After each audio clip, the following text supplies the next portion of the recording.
This playoff season, there's only one place where we'll bet, Fanatic Sportsbook. Yes, they're our presenting sponsor, but it doesn't make sense to bet anywhere else if you're a sports fan. When you bet, you earn fan cash, win or lose, which means that your bets get you closer to accumulating fan cash for authentic jerseys, hats, memorabilia, and more. Winning hits different with fan cash. Gambling problem? Call 1-800-GAMBLER. Connecticut residents call 800-789-7777. Massachusetts residents call 800-327-5050. New York residents call 877-8-HOPE-NY. Maryland residents visit mdgamblinghelp.org. All right. That was like a 2.5 hour kick in the nuts. Welcome to the Knicks Film School Postgame Show presented by Fanatic Sportsbook. I am here with DJ Zullo. Hello, DJ. How are you?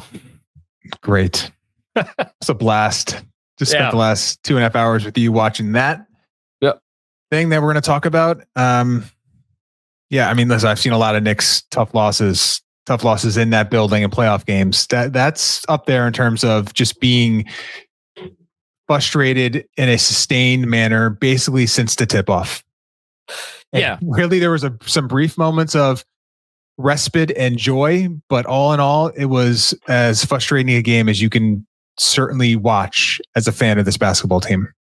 Yeah, and I think for that reason, it was in a lot of ways a perfect.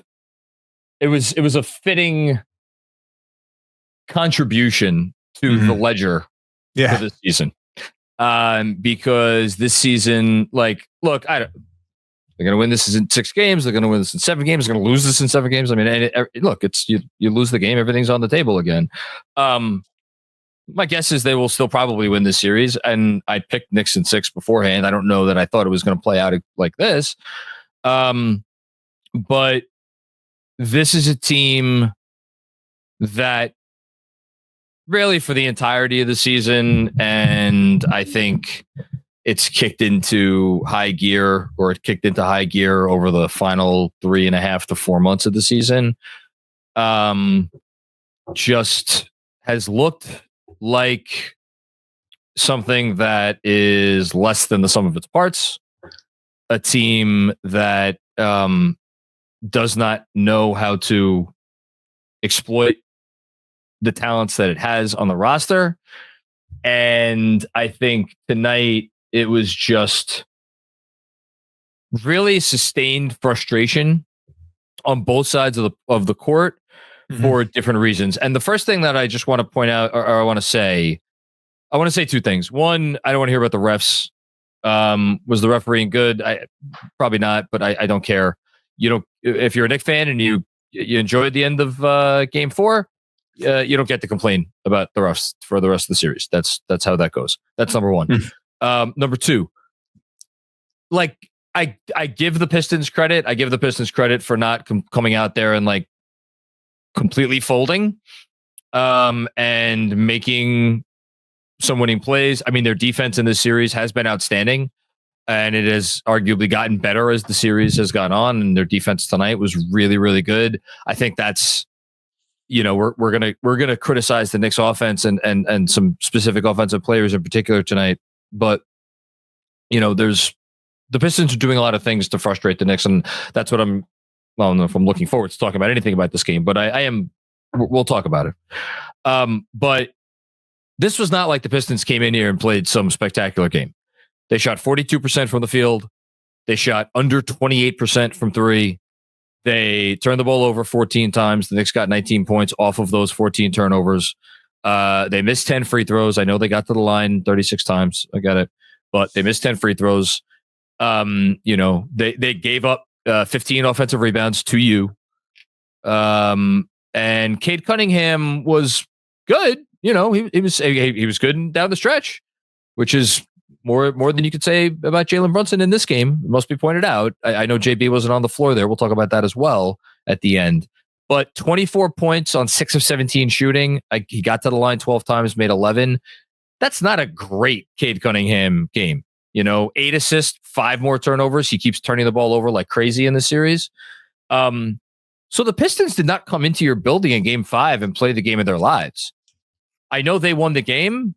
For me, the Knicks lost this game way more than the Pistons won it.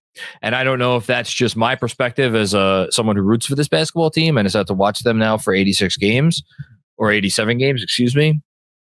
But that's how it feels. And I want to kind of just start there.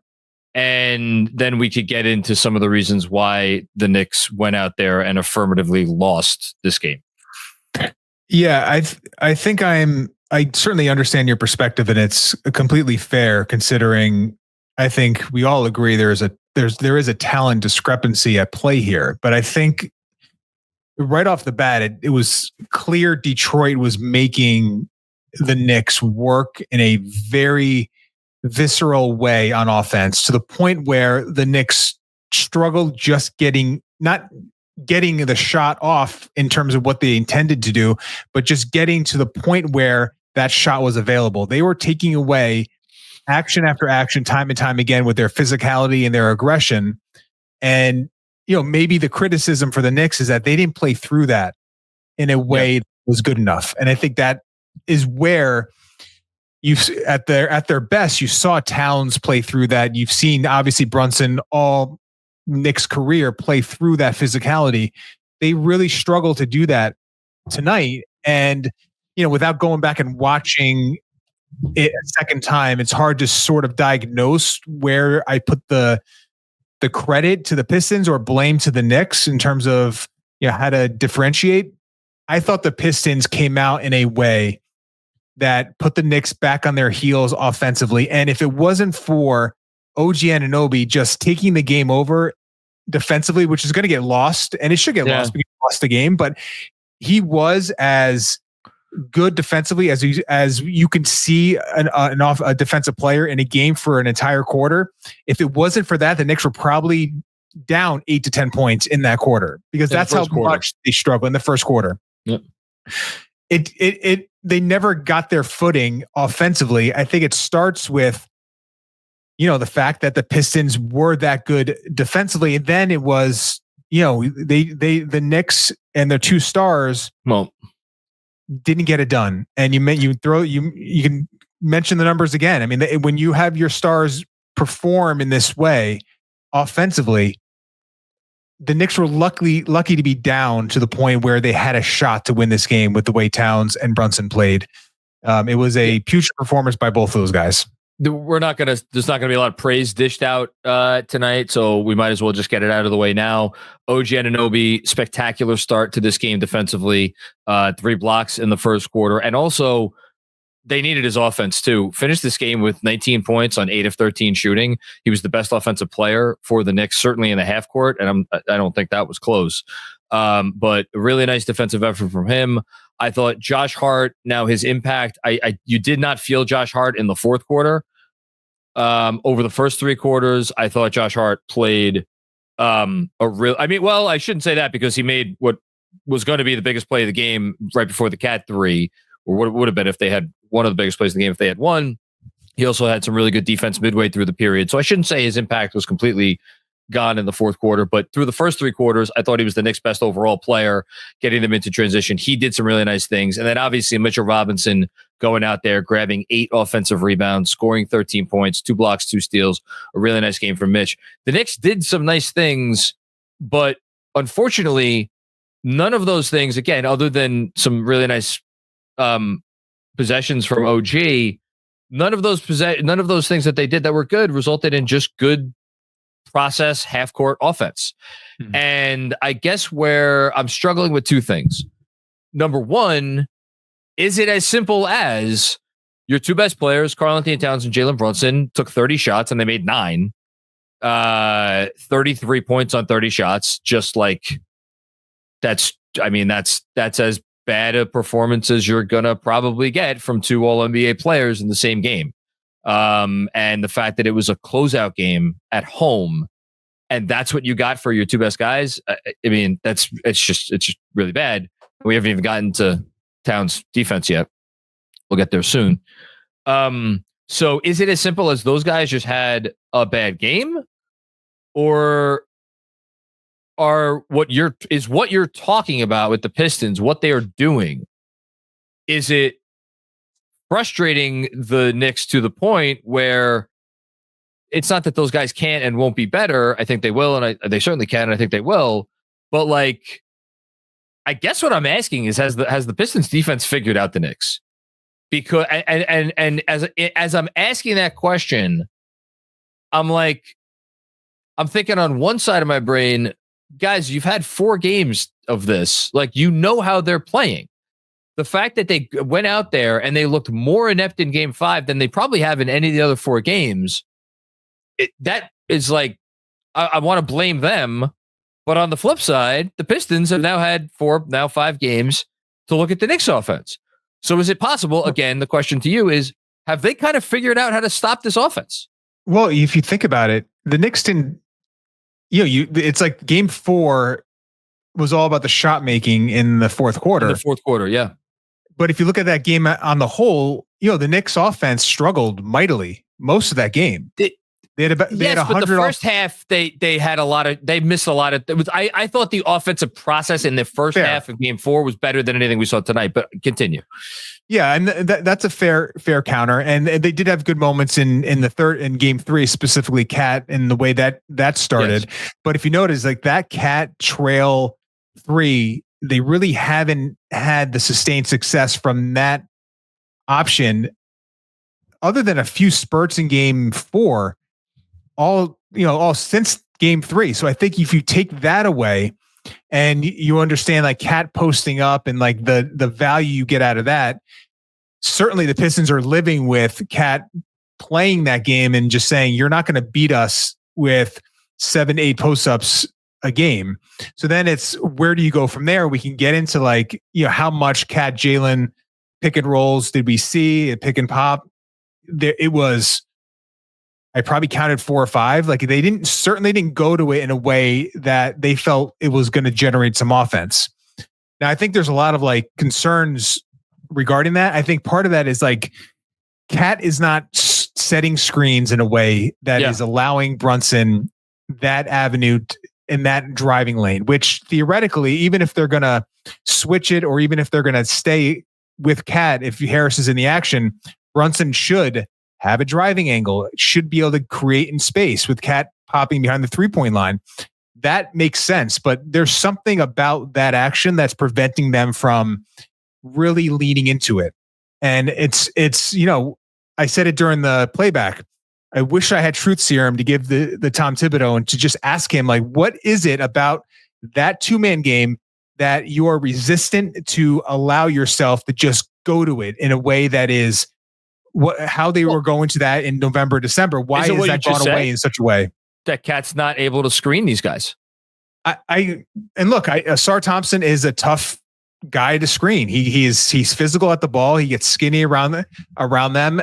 To me, you don't even have to set a screen like we saw Hartenstein last year. Like, you just have to make contact, and Brunson should be able to gain an advantage from that. But I mean, if Cat's actual setting of the screen is preventing you from going to it, then they have bigger problems than I think that we're giving them credit for, because it is very disturbing that action is not something they can lean into. Then when you go to like how you generate offense beyond that, game 4 was a lot of Brunson ISO with a clear side, and he was able to beat Dennis Schroeder time and time again. It was Cat making some incredible shots against really good defense. So I don't know if the Pistons, back to your question, have figured out the Knicks offense, but they are certainly good enough on that end to make life difficult for the Knicks offense. And that's why these games are coming down to 3 or 4 possessions. The Knicks can't gain that separation because they can't gain footing offensively. The Pistons are just flying around. They have 5 guys out there at all times, I think, who are quick and who, when they have to, like we were talking about, they're either switching or they're very aggressive, and then they get back, like they're recovering to their spots really well. There are just no advantages being created. And if you can't create advantages, then you're kind of screwed. And then when on top of that, you have a team that, again, part of this team's DNA, unfortunately, is they're just not going to put up a ton of threes. That's not how they're built. And tonight, the leading 3-point shooter for the Knicks in terms of attempts put up 5. It was Mikal Bridges, went 2 of 5. Now, the percentage was okay, 36%, but like Bridges 5 threes, OG 4 threes, Towns 4 threes, Brunson 4 threes, and then Hart 4 threes, and then McBride 3. So, like, I think it'd be one thing if they were a more willing 3-point shooting team, but I think that is also impacting them here to some degree. Yeah, certainly. And, I think that starts with the first point you made about they can gain advantages. And for this team, it has to be the driving kick. And when Brunson is not getting those paint touches and then spraying the ball out, and they're not getting into transition for threes, which I know they did in the through parts of that game, they're going to struggle to get threes up. It's been a season-long issue. And then, there were times where the Knicks did have advantages. There was one late in the midway through the fourth quarter where Anunoby had Brunson hit him in the middle of the floor with Hart in the dunker spot. And you can see that OG was just a split second late getting it to Hart, allowing the defense to collapse. And it felt like, specifically in that fourth quarter, like the Knicks process, like they would run good stuff, but they were all like a split second too late with the pass or the read or the shot. And maybe that's fatigue. Maybe that's just like dealing with this Piston aggression through 3.5 quarters, just building and building. And it's just hard to gain that traction. But it just seemed like even when they had the advantage, they couldn't take advantage of the advantage. And that's where I think the theme of this offense is, for the most part in the series, they're not able to sustain against this team offense that is going to generate enough separation to give them a chance to have a comfortable lead. Everything seems like a grind. Everything seems like they are just pulling teeth to get some sort of in the half court flow in the half court. And this game is going to be played in the half court down the stretch. And in game 4, to their credit, they made all the shots. And they just didn't have it in them in this one. Yeah, and like, look, a lot of times this is what playoff basketball devolves into, and you look at the stat lines, like Bridges 7 of 16 for 17 points, like that's probably okay. You're gonna live with that. OG, we already talked about 19 points on 13 shots. It's and Josh Hart, a lot of those obviously came in transition on the move. He's not generating that stuff, but 15 points on 13 shots, like you're fine. It's your other guys, your top guys were not able to do it tonight. And we should say, Brunson, a heroic performance for the ages 2 nights ago. Tonight, he hit that mid-ranger, got the and one, gave the Knicks a lead, 1-point lead, missed his next 3 after that, 3 shots after that, and then I think he had to leave with the injury. Before we get to the defense, a big part of the story of this game was the fact that Jalen Brunson and Josh Hart did not get back into the game. Tibbs had a timeout. He elected not to use that timeout until it was, I guess, in the last minute of the game. It was 97 at that point because Duran had just had a dunk. So it was 97-95 Pistons where Hart got hurt on the play. Yeah. Brunson also was hurt on the play. Yeah. So I'm not going to sit here and say like that was absolutely the right move or it was absolutely the wrong move. I frankly don't really have an opinion about it. I think it was a gut decision in the moment and it probably didn't end up working out. What are your thoughts on that? On which part? Like Tibb calling him not calling the timeout until there were 27 seconds. Yeah. Left.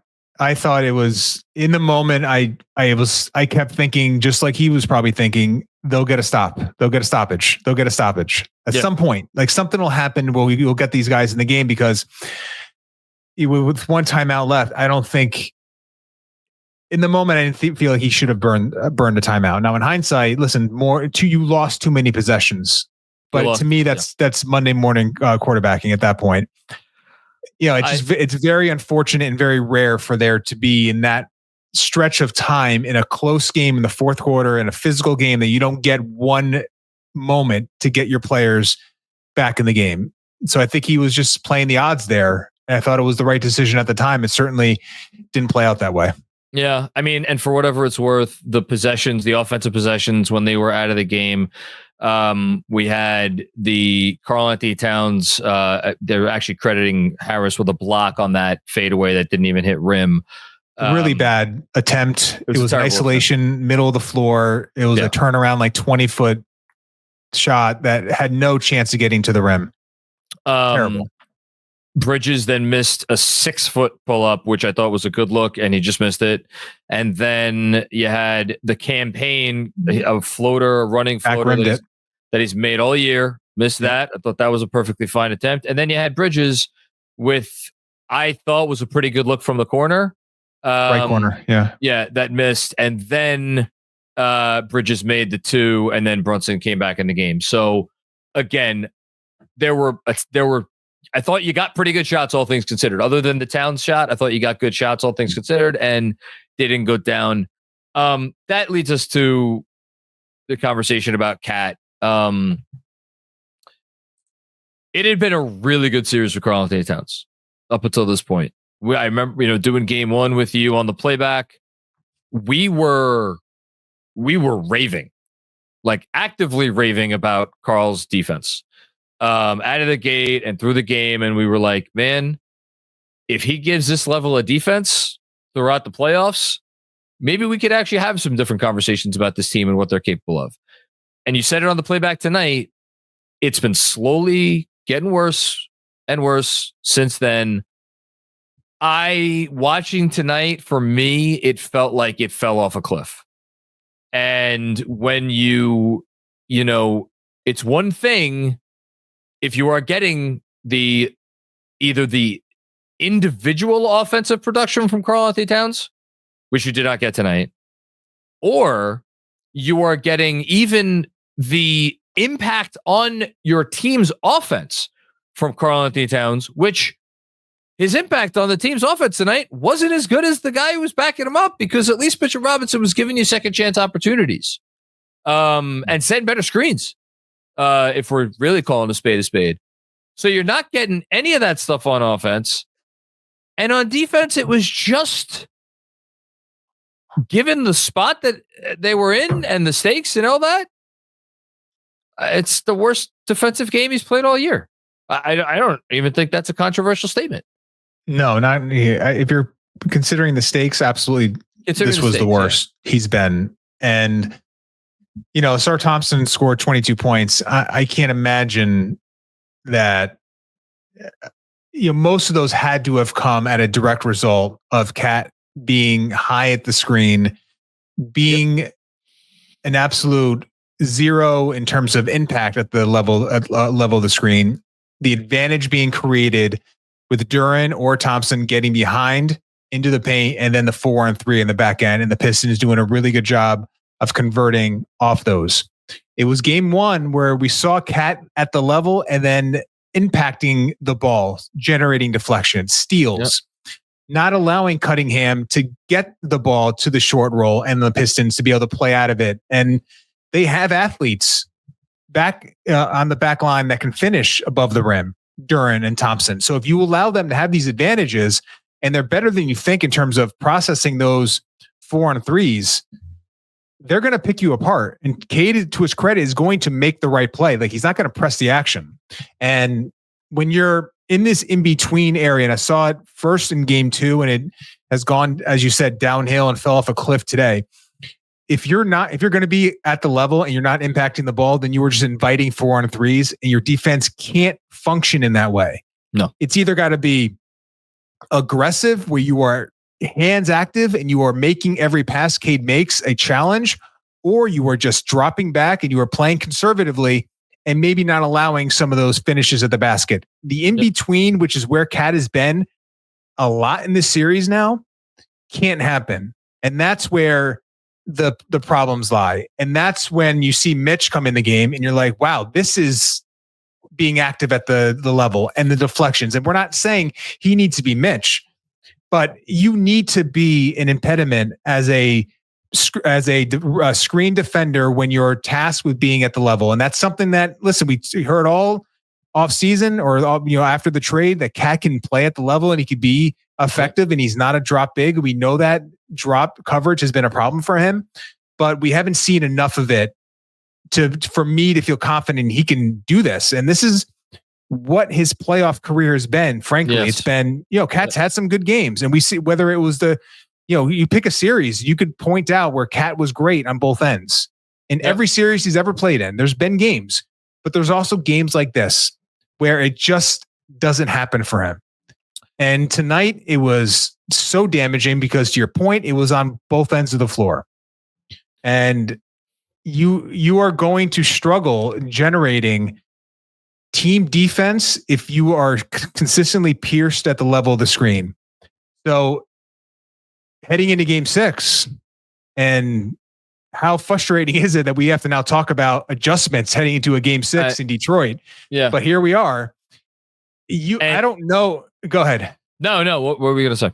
I don't know if it is simply Tom Thibodeau saying to the Cat, you just have to be better. You have to be the guy that we saw in game 1. Yeah. The counter to that will be, we have many more possessions now of Cat not being that guy. Yeah. Whatever happened in game 1, I don't know if you can count on that returning. No. So then what do you do? Is it just a lot more Mitchell Robinson? Is it playing more conservatively? Like, what is the adjustment there? Because go ahead. Let me hear it. The number here, you want to talk about numbers that define this game. There's the Towns and Brunson shots and field goal attempts and points.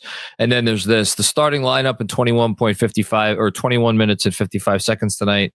Negative 26 net rating, 100 offensive rating, 126.2 defensive rating. The next most used lineup was Mitch and McBride with Brunson, Hart, and Anunoby. So notably, Bridges also off the floor there, but I did not watch Mikal Bridges defensively tonight and think that he played a bad defensive game. I don't know would you agree with that? I would agree with you. Yeah, I thought he was fine. So I don't attribute what I'm about to read to Bridges. 117.4 offense, 69.6 defensive rating. Again, small sample size, a little over 10 minutes, but that's a 47.8 positive net. And then the only other lineup that got a lot of minutes got 8 minutes and 42 seconds. This is the double big lineup. So Bridges, McBride, and Campaign with Towns and Robinson. That was 106.3 offense and a 93.8 defense. So any way you cut it, when Mitchell Robinson was in this game, the Knicks defended. And when Karl-Anthony Towns was the lone big man in this game, the Knicks did not defend.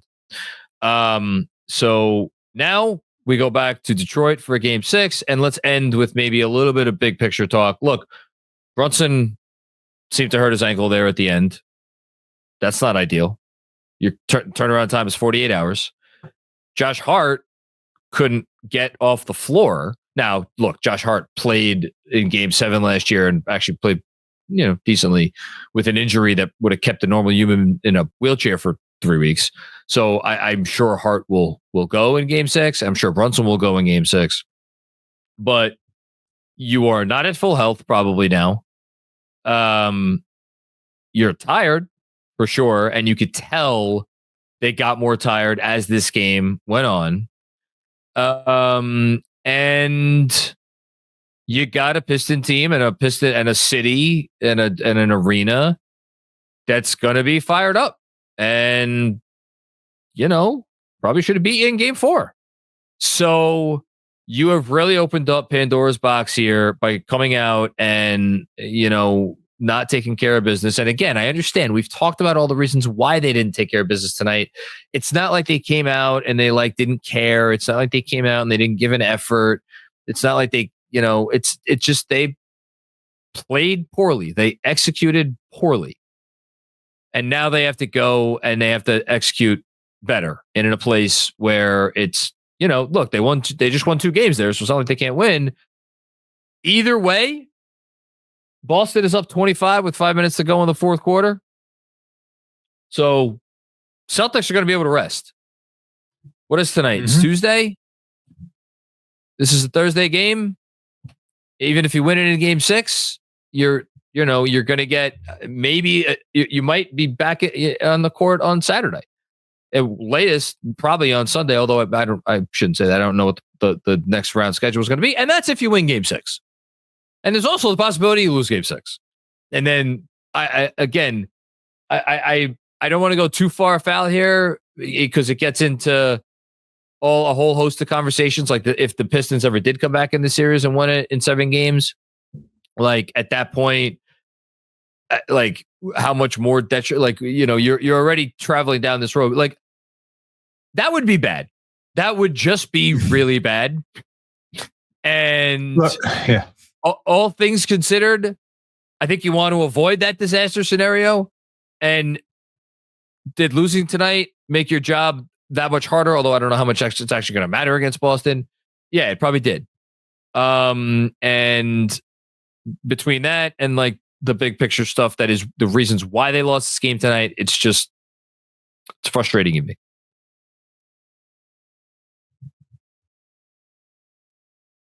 Oh, you're muted. Either that or I can't. I did something.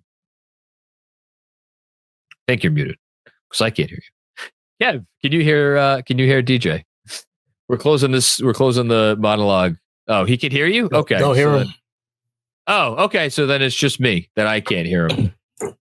No, I don't hear him either. Oh, you don't hear him either. Okay. So it's not okay. So DJ, try to figure out your mic situation. We will get DJ's answer. Kev, do you want to? Oh yeah, there you are. Okay. I apologize. You're good. The gremlins. They pop out in the worst times. Yeah. What I was going to say is, listen, we were in this spot in a very similar situation, although a different, obviously, Game 5 loss last year to go on the road. I don't feel like this team is going to be overwhelmed by the moment. I don't feel like this team is not going to be up to the task, which is going to be, as you said, a rabid crowd Game 6, which, listen, is going to be as hungry for a victory on their home floor as any home crowd has been maybe in years, because they haven't seen one since 2008, and they just saw 2 heartbreakers in games 3 and 4. They probably thought they weren't going to have a chance to get another one, but I don't think this team is going to shrink in the moment. The question is going to be the execution, as you touched on. The question is going to be, can you figure out a way to gain some momentum offensively, something that you can go to time and time again to generate some good offense? I think that is where the struggle is, because, there's been moments of it. It's never been something that's been consistent. I think that's where, if during these 48 hours, that you have to find that. And if they don't find that, then we're going to get into another situation where 5 minutes ago in Game 6, this is going to be a 2 or 3 possession game, if not closer. And all the pressure will probably be on this Knicks roster trying to avoid going back to MSG for a Game 7. So I think for the Knicks, it has to be meeting the moment, though I think they'll check that box. The bigger question is there an adjustment defensively that you can mitigate the Karl Towns problem? And can you figure out this Piston defense? Those are 2 huge questions. Maybe going back and watching this game over again, I'll have some better answers. I think that'll come with some space in between the game and some of these days off. But that's where this team is right now. And it's a very uncomfortable position, because you are now staring at the prospect of an absolute nervous, anxious-ridden MSG for a Game 7. That is now a real possibility, and you want to avoid that. They avoided it last year, to their credit. We'll see if they could do it again. I'm probably less confident in this group than I was in that group going to Philadelphia last year. I mean, yeah, and it goes without saying, but I felt like I had to say it. No, it is worth saying. All right, DJ, I think you're going to stick around for betting and sweating, which we'll do right now. So betting and sweating, here are our picks presented by, of course, our friends at Fanatic Sportsbook. Our picks today, let's see how we did. These again are our official picks that appear on the Fanatics Sportsbook app before every one of these games. Jalen Brunson, 30 or more points. This has been an automatic, no sweat, no thought about it, easy money. Mensa took it minus 130. Deuce McBride, 5 points. All he had to do was get 5 points. I thought I had this in a parlay that would have hit because Jalen Brunson didn't score any points tonight. But and then I thought it was done. McBride's at the line late in the game. This is the first free throw. It has been. We haven't said his name on the pregame or on the monologue because there's other bigger issues at play here. But Deuce McBride turning into a pumpkin on offense in this series has. Well, you know what it has? It's just gone to show how important he is to their team and how much they miss that production. And then last but not least, first half, that was from Jeff J, by the way. And then Knicks first half, 57 plus team total points. That's from Sean with a W. That is also a loss. So we have by far our worst performance, the betting and sweating crew in this series. Just as the Knicks will try to rebound, we will try to rebound for Game 6 with some better picks. Don't forget, gambling problem, call 1-800-GAMBLER. Connecticut residents, 888-789-7777. Massachusetts residents, 800-327-5050. New York residents, 877-8-HOPE-NY. And Maryland residents, visit mdgamblinghelp.org. Again, shout out to Fanatics Sportsbook. And DJ, last thoughts before I let you go. Well, we were doing the playback. Tibbs had the Knicks had 4 timeouts midway through the fourth. Mitchell Robinson seemed gassed. The team looked tired. We all said Tibbs should start using these to give this team a rest. He did. He used a couple in pretty short distance from each other, and it ended up not working out great because he only had the one left when you need to get his 2 guys back in the game. Listen, when you're in this moment, you're coaching, you're just dealing with what's in front of you. And I thought he made the right decision to use the timeouts to give his team a breather and then not to use the final one to get Hart and Brunson back in the game, but turned out sour for him.